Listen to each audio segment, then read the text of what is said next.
The rejection happened under blinking Christmas lights, the kind that were supposed to make people feel warm and chosen, but instead made the cold feel sharper.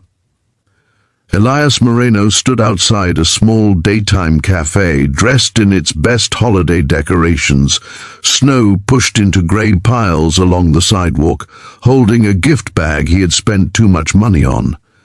Through the glass window, he saw the woman from his blind date already turning away from the table, her coat on, her expression tight with polite discomfort. She did not wait for him to sit.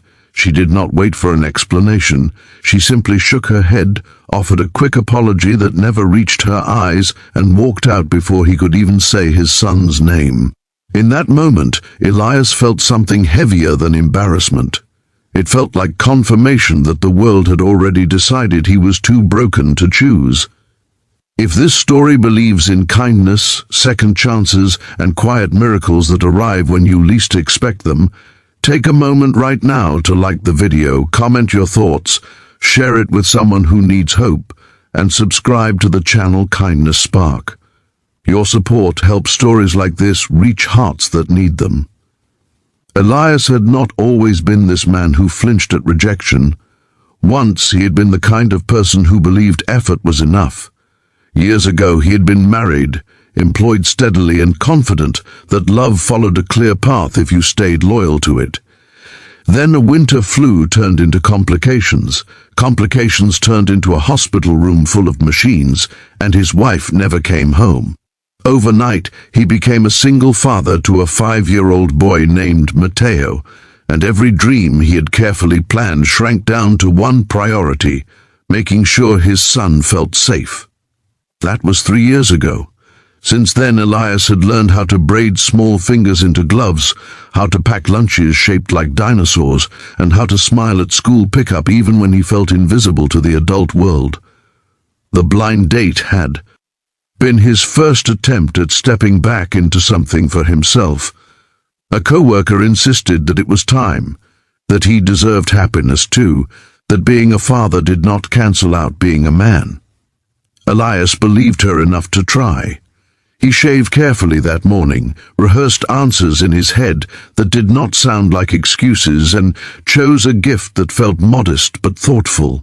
But the moment he mentioned his son, he saw the shift. The smile tightened, the interest faded, the conversation ended before it ever began. By the time Elias walked back home through the bright midday winter light, the gift bag felt like proof of his foolishness swinging against his leg.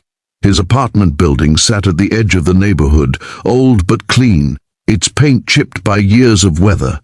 Children played in the courtyard during the day, their laughter echoing off the brick walls. Mateo was with Elias's sister for the afternoon, giving him the rare gift of quiet. Usually, that quiet was welcome. That day, it felt loud. Elias climbed the stairs slowly, his shoulders hunched as if the rejection were a physical weight. He did not notice the door across the hall opening until he heard his name spoken gently. The neighbor, a woman named Clara Whitfield, stood there holding a small box wrapped in red paper. She had moved in 6 months earlier, worked from home, and waved politely in passing. They had exchanged brief conversations about trash pickup schedules and broken heaters, nothing more. Clara was warm in a way that did not demand attention, with thoughtful eyes and a calm presence that made spaces feel steadier. She noticed things without staring.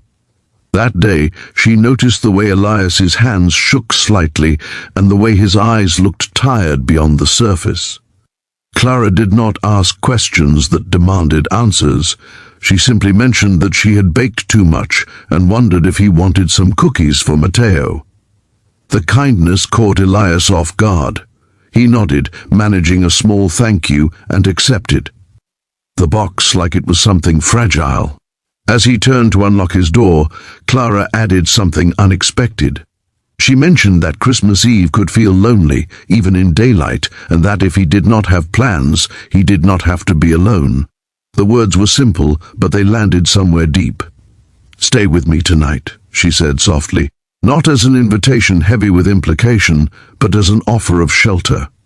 Elias spent the afternoon sitting on his couch, the daylight shifting across the walls as snow clouds rolled in. He replayed the rejection over and over, each time finding a new reason to blame himself. Too much responsibility, too much past, too much baggage. He thought about Mateo's face when he laughed, the way he trusted Elias completely, and wondered if wanting more than survival was selfish. Clara's words echoed gently, not pushing, just present.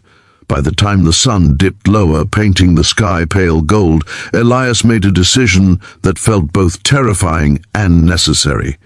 He knocked on Clara's door. Inside, her apartment was modest but warm, filled with soft light and the faint scent of cinnamon. Christmas decorations were simple, handmade ornaments, paper stars in the window, and a small tree that looked more loved than perfect. Clara did not react with surprise or triumph. She welcomed him like she had been expecting him, offered tea, and let the quiet settle naturally between them. They talked about ordinary things at first: work frustrations, the building's faulty plumbing, favorite winter foods. It felt safe, like stepping into a space where he did not have to perform. As the afternoon stretched on, the conversation deepened without force. Elias spoke about Mateo, not defensively, but with pride. He shared stories of bedtime routines and school projects,